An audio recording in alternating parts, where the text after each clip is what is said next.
Bonjour et bienvenue parmi les Digital Doers, le podcast de ceux qui font le e-commerce. Voici un hors-série spécial e-commerce Connect, événement dont l'édition du 16 octobre 2019 est dédiée au DNVB, Digital Native Vertical Brand, autrement dit un événement pour les nouvelles marques pure players du e-commerce qui maîtrisent la chaîne de valeur de A à Z, de la création en passant par la production, la vente et jusqu'à la livraison chez le client. À cette occasion, j'ai enregistré une courte interview de 15 minutes environ de chacun des principaux speakers de la keynote. Chaque interview correspond donc à un nouvel épisode du podcast, bien sûr, toujours sans coupure. Je vous souhaite une bonne écoute à vous tous.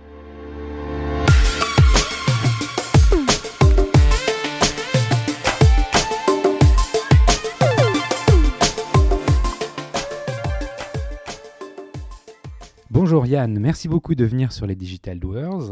Tu es le fondateur du Chemiseur. Est-ce que tu pourrais te présenter en quelques mots, s'il te plaît ? Bonjour, donc merci de m'avoir invité.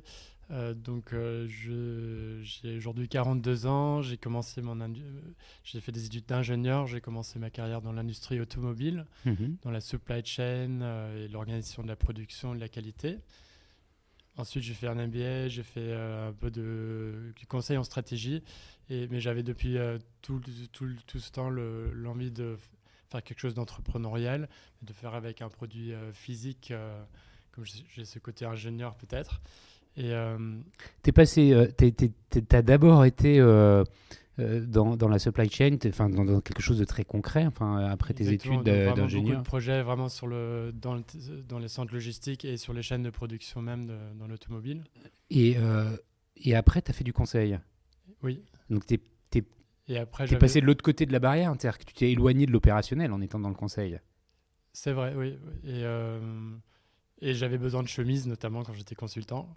Ouais. Tu as fait du conseil pendant combien de temps ? 1 an et demi, donc c'était pas très long, mais c'était une très bonne expérience, quand même très formatrice. C'était toujours en lien avec ta première expérience dans le monde de l'industrie automobile, c'est-à-dire assez peu finalement. Assez peu. Tu faisais quoi comme type de conseil ? Tu portais C'était avec des grands groupes, donc il y avait des enjeux un petit peu industriels aussi, mais c'était beaucoup plus au niveau stratégique, donc dans le siège finalement. Qu'est-ce que tu as retiré de cette expérience dans le conseil, en dehors du fait que j'avais besoin de chemises. Que tu avais besoin de chemises. C'est notamment une façon de comprendre les chiffres et de les expliquer en quelques slides finalement. Ce qui semble simple, mais en fait c'est plus difficile que ça en a l'air. Et la communication pour un entrepreneur, c'est important aussi. Il n'y a pas que j'ai le côté j'aime faire et je fais le truc technique, mais il faut aussi savoir les exprimer. Donc je ne sais pas forcément très bien faire, mais un peu mieux grâce à ça. D'accord. Tu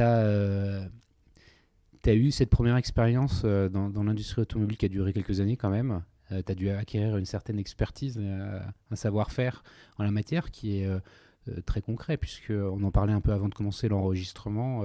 Produire une voiture, ça ne se fait pas comme ça. Et puis c'est à la demande. Donc il y a des enjeux de flux tendu, j'imagine, qui doivent être très forts. C'est très concret. Mm-hmm. Le conseil, c'est plus abstrait. Oui. Ça t'apprend à réfléchir autrement. Mais tu as eu envie de revenir à quelque chose de plus terre-à-terre après le conseil, en dehors de devoir porter des chemises plus terre-à-terre. Comment tu le définis ? Moi, je dirais plutôt que dans tout ça, j'avais la vision de supply chain, de comment on peut bien optimiser finalement la fabrication d'un objet qui est personnalisé, comme la voiture est personnalisée parce qu'il y a conduite à droite, à gauche, les couleurs, etc., option cuir. Donc c'est des sur-mesures industrialisées. Et dans le vêtement, ça existe encore très peu. Il y a du sur-mesure traditionnel, bien sûr, mais c'est juste en train de se développer. Et je pense que là, il y a une opportunité business et aussi en fabriquant à la demande d'être dans la tendance de...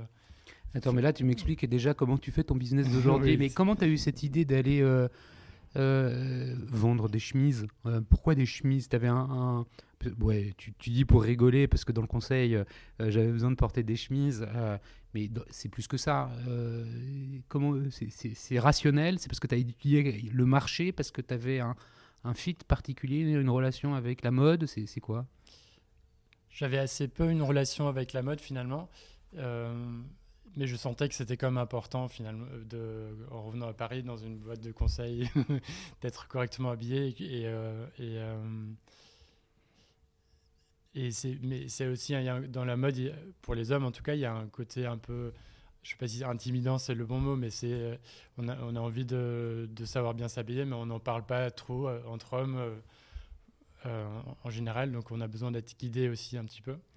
Et donc j'avais aussi ce sentiment-là en termes plus Donc tu décides de quitter marketing. ta boîte de conseil du jour au lendemain pour monter ton entreprise. Comment ça se passe en fait, cette transition entre le conseil Et j'avais aussi vraiment l'envie d'être entrepreneur, donc j'avais aussi des listes d'idées que je pouvais maintenir à jour. Ouais. Et après, et puis un jour, plus aussi des idées de qu'est-ce que je pourrais faire comme autre boulot si je ne deviens pas entrepreneur. Mais un jour, je me suis vraiment dit, non, allez, je vais essayer de faire ça. Donc il y avait quand même un vrai lundi matin où je me suis dit, ok, je prends la première chose qui est actuellement sur ma liste. La chemise, ça me paraissait intéressant aussi parce que c'est un produit qu'on achète régulièrement, donc on a l'opportunité d'apprendre et de se perfectionner. C'est très process peut-être aussi comme approche. Donc un matin, tu vas voir ton employeur et tu lui dis au revoir, tu poses ta démission. C'est comment ça se passe? Oui, après il y a bien sûr des réflexions, etc. C'est pas aussi linéaire, mais à un moment il faut décider rompre. Ce qu'on fait. Il faut aussi, Ouais. il faut annoncer à tout le monde ce qu'on fait. Que tu pars dans un nouveau projet. Et ce qui est assez drôle pour l'anecdote, c'est que le jour où je me suis vraiment dit dans ma tête, maintenant je le fais, et j'ai toujours l'image de l'entrepreneur qui est débordé, ce qui est le cas maintenant. Mais du coup, au début, il n'y avait rien. Tout était à faire. Du coup, bon, c'est face à l'inconnu un peu. Etc., oui. Comment tu commences en fait le jour où le jour 1 tu es un peu devant une feuille blanche entre guillemets, même si j'imagine que tu as déjà mis sur note beaucoup de choses, il faut rendre concret l'ensemble des réflexions que tu as pu avoir les mois précédents. Surtout rencontrer des gens, en fait, je pense au début. Comme tout le monde, j'ai passé trop de temps au début sur Internet. Je pense que c'est parce qu'on peut passer des jours à regarder ce que font les autres, etc. Il faut le faire un peu, mais après, il faut surtout rencontrer des fournisseurs, des consultants, d'autres personnes qui le font, des amis bienveillants, etc. pour échanger. Et c'est comme ça que se forge, je pense, le projet. Donc là, tu crées, tu essayes de donner forme à ton projet. Comment tu décrirais, c'était il y a à peu près 7 ans, hein, c'est ça? Oui, le tout début, c'était il y a 7 ans. Oui. Il y a 7 ans, quand tu te remets en arrière, c'était quoi la proposition de valeur que tu avais définie pour ton projet? Qu'est-ce que tu voulais offrir aux consommateurs? Finalement, c'est resté très constant parce que c'est toujours le cas. C'était déjà des chemises personnalisées sur mesure, mais vendues d'une façon simple et sympa, sans le côté arrogant de la mode classique. Et sans stock, donc vraiment du produit à la demande. C'est des produits qui sont plutôt... Est-ce que dans la chemise, on peut imaginer, tu me dis si je me trompe, hein, mais il y a à la fois la façon avec laquelle la chemise est manufacturée, la qualité des tissus, des coutures, et puis donc on peut avoir différents segments low cost au premium, et puis tu as le sur-mesure qui a priori s'adapte plus au premium. L'idée qu'on a a priori, c'est de dire que si on se fait faire une chemise sur mesure, c'est veut dire que on va y mettre le prix pour avoir des beaux matériaux. Est-ce que le produit que tu vends, c'est un produit qui est plutôt premium, comment tu le positionnes? Donc aujourd'hui, c'est un prix unique de 120 €, tout compris livraison, garantie de satisfaction, ou 99 € si on en prend moins 3, donc par le 3. Et donc c'est pour un client qui achète peut-être du prêt-à-porter moyen haut de gamme à 70-80 €, c'est un petit peu plus, mais on a un vrai avantage d'avoir quelque chose qui vraiment correspond en termes de morphologie, de choix, d'avoir ses initiales, etc. Comment tu fais au départ t'as besoin de quoi au départ? Un site internet avec... Donc, et j'ai fait le site web en fait assez tard, un peu par contrainte et un peu aussi parce qu'au début je ne savais pas comment j'allais attaquer ce gros marché. Et je pense que ce qui est intéressant aujourd'hui en étant au salon du DNVB 7 ans plus tard, c'est que j'ai eu une approche vraiment DNVB au début sans même connaître le mot à l'époque. Et c'était tout simplement de de faire des premières chemises pour des amis, des ex-collègues, des proches. Mais comment tu fais Et, alors pour prendre leurs mesures? En les rencontrant sans faire de site web, juste avec un PDF, avec des choses à cocher. Et l'avantage de ça, c'est qu'on peut itérer très très vite. On peut, d'un jour à l'autre, on peut déjà faire une offre un peu différente quand on voit quelqu'un d'autre. Et de comprendre, d'aller même chez les gens quand c'est possible pour comprendre quelles sont les chemises qu'ils ont dans leur placard, qu'est-ce qui leur plaît ou pas. Donc pour développer vraiment une expérience de prise de mesure, parce que pour vendre une chemise sur mesure en ligne, le gros enjeu, je pense, c'est de la prise de mesure elle-même. Tout le monde a envie d'une chemise qui lui va bien, bien sûr. Mais personne n'a envie de prendre ses mesures chez soi, on a peur de se tromper, etc. Et c'est vraiment là qu'on a une valeur. Comment vous avez fait pour justement porter cette valeur? Comment vous avez fait pour simplifier la prise de mesure? Et le principe de base, c'est que le client mesure une chemise qu'il a déjà, donc il ne mesure pas le corps. Parce que ça, c'est compliqué en 3 dimensions, etc. Mais mon observation assez basique, c'est que la plupart des hommes ont déjà dans leur placard une chemise qu'ils aiment bien, finalement, quitte à peut-être ajouter 2 cm aux manches.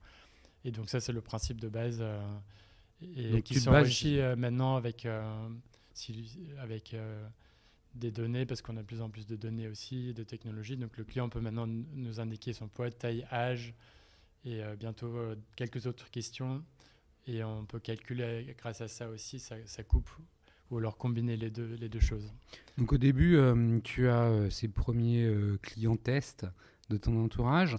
Il faut bien que tu les fasses fabriquer, tes chemises. Comment tu fais pour trouver un fabricant qui corresponde à ton cahier des charges? Dans le sur-mesure, c'est relativement facile tant qu'on n'a pas d'exigences particulières. Donc il y a plein de fabricants où on peut envoyer les mesures et ils renvoient la chemise. Et, après, beaucoup plus tard, en expérimentant comme ça, j'ai inventé le principe de la clé de coupe. Donc c'est un code qui est dans le col de la chemise qui permet de recommander facilement sa prochaine chemise et qui est breveté, qu'on est uniquement. Et après, j'ai mis en place aussi, j'ai développé un système pour l'imprimer à l'intérieur du col, que j'ai longtemps fait chez moi dans mon petit studio parisien sur les premières chemises, parce que le fabricant, avec un tout petit volume, il ne voulait pas faire ça au niveau fabricant. Tu as fait toi-même de la couture? Oui, quasiment, oui. Oui, pour installer les étiquettes, en tout cas pas toute la chemise. Ouais, non, mais j'ai bien compris. Parce que donc il y avait beaucoup de bricolage aussi, mais ça permettait de mettre en place les choses. L'avantage de le faire soi, c'est que aussi on peut itérer très très vite, tester des choses. Et l'avantage de ne pas être au début dans l'e-commerce, mais de voir physiquement les gens, de leur limite apporter la chemise, l'essayer avec eux, c'est d'avoir des retours aussi tout de suite. Bien sûr. Et maintenant, bien sûr, l'étiquette, elle est posée chez le fabricant. On a un peu plus de volume, on peut négocier des choses. Comment tu passes de ce mode un peu artisanal à quelque chose déjà d'un peu plus élaboré avec un site internet? Quand est-ce que ça se passe? Comment ça se passe? Comment tu... C'est par petites étapes. Oui, moi je crois beaucoup au minimum viable product, c'est un peu la mode, mais donc au tout début c'était le PDF imprimé qui était le minimum viable site web. Et après c'était un site web assez simple et après qui s'est enrichi. Et d'ailleurs maintenant il y a aussi des choses qu'on fait encore un peu en mode bricolage et progressivement on crée des process, etc. Je pense que c'est classique. Comment tu as trouvé tes premiers clients? Et donc le tout premier client c'était mon réseau. Et, je veux dire par bouche à oreille, un petit peu de presse, de référencement naturel sur Internet aussi. Il n'y avait pas une chose magique en fait, il y avait plein de petites choses. Aujourd'hui, tu as combien de clients ou c'est quoi on a 10 000 clients aujourd'hui qui ont une transaction chez nous au total. D'accord. Aujourd'hui, c'est combien de chemises par mois? Je ne sais pas si c'est comme ça que vous calculez, que vous produisez, vous faites produire. Oui, on est autour de 800 chemises par mois. Ah oui, quand même. Et qui sont fabriquées où? Ils sont fabriqués en Tunisie avec des tissus européens et on a un partenariat avec un atelier en Tunisie qui est spécialisé dans le sur-mesure et avec lequel on fait beaucoup d'échanges parce que pour nous c'est important la fabrication elle-même. Donc on a un partenariat à long terme, on a intégré les systèmes d'information Donc il y a bien sûr l'étiquette dont je vous ai parlé, mais il y a plein d'autres choses en fait qu'on fait avec eux pour optimiser tout tout le les process. délais, la qualité, Le délai, l'expérience justement, client. c'est quoi aujourd'hui le délai Il est à 3 semaines et justement on va pouvoir le réduire bientôt. Mais on annonce 3 semaines, on promet 3 semaines et bientôt ce sera moins. Les 3 semaines, le temps, il est utilisé pourquoi, comment? Parce qu'il faut que ça s'inscrive dans un planning de production. C'est quoi? Parce que produire la chemise, je pense que ça va vite. C'est une très bonne question parce que exactement le temps de fabrication de la chemise c'est environ 2 jours. Donc en fait on pourrait, c'est pour ça que là on va réduire le temps de fabrication, on va pas demander aux couturières de travailler plus vite, on va plutôt stabiliser tout ce qu'il y a autour donc c'est une très bonne question. C'est quoi ce qu'il y a autour? Donc quand le client passe une commande, pour l'instant il y a encore un humain, enfin de notre bureau à Paris, notre styliste qui regarde. Soit tout est ouvert, toutes les mesures sont cohérentes entre elles, le potaillage, il n'y a rien de suspect, on passe la commande directement, ou si c'est un client fidèle. Donc après, c'est un clic pour envoyer à l'atelier. Soit s'il y a des incohérences dans la commande, on appelle le client aussi pour prévenir des retours ou des problèmes éventuels, pour être sûr qu'il n'y a pas de problème. Donc ça peut prendre 1 jour ou 2, suivant la disponibilité. Et après, un enjeu fondamental industriel, c'est que l'atelier n'est pas toujours disponible tout le temps. Parfois, donc on ne fait pas de solde, pas de promo pour avoir une charge de travail très lisse aussi pour l'atelier. Mais c'est pour ça aussi que parfois ils ne peuvent pas faire immédiatement commencer chaque chemise parce qu'ils ont peut-être déjà une centaine de chemises du jour d'avant qui restent à faire, etc. Et après, il y a la logistique sur laquelle aussi il faut qu'on simplifie. Elles sont expédiées comment, les chemises en France? Pour l'instant, elles transitent par notre showroom à Paris. Certains clients viennent les chercher là aussi. Et après, donc, on passe par un prestataire logistique. Et après, c'est Colissimo, Relais Colis. Elles sont envoyées par avion depuis la Tunisie? Oui, ça, c'est par avion. Donc là, on a toujours un impact environnemental. On a amélioré la densité du packaging pour en avoir un peu moins. Tu devances ma question. Tu devances ma question. Mais c'est vrai qu'il y a toujours cet envoi-là qui n'est pas idéal. Effectivement. Merci pour toutes ces informations que tu nous partages. Effectivement, la question de la fin, je te l'avais présentée avant le début de l'enregistrement. C'est aussi ça, le commerce du futur, e-commerce et transition écologique. Comment cette équation est portée par ton entreprise, le chemiseur?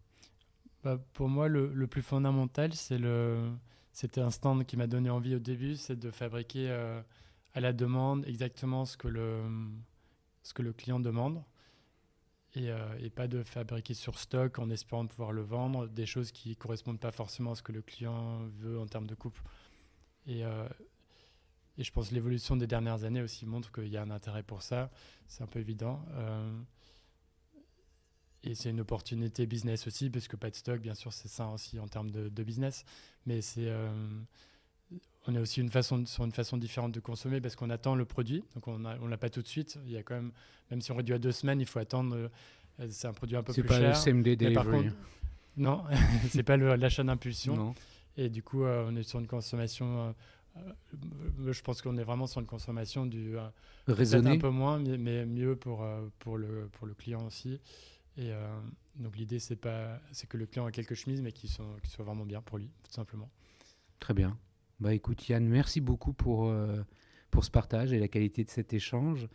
Merci à vous tous qui écoutez les Digital Doers. Vous êtes toujours plus nombreux, ça me fait très plaisir. Merci pour tous les mots de soutien que vous me faites parvenir. Si ce podcast vous a plu et que vous l'écoutez sur Apple Podcast, s'il vous plaît, notez-le 5 étoiles, c'est le meilleur moyen pour le faire connaître. Et puis sinon, partagez le lien autour de vous. Si vous souhaitez me laisser des messages ou des commentaires, vous pouvez le faire sur le site lesdigitaldoers.com. Merci et à bientôt.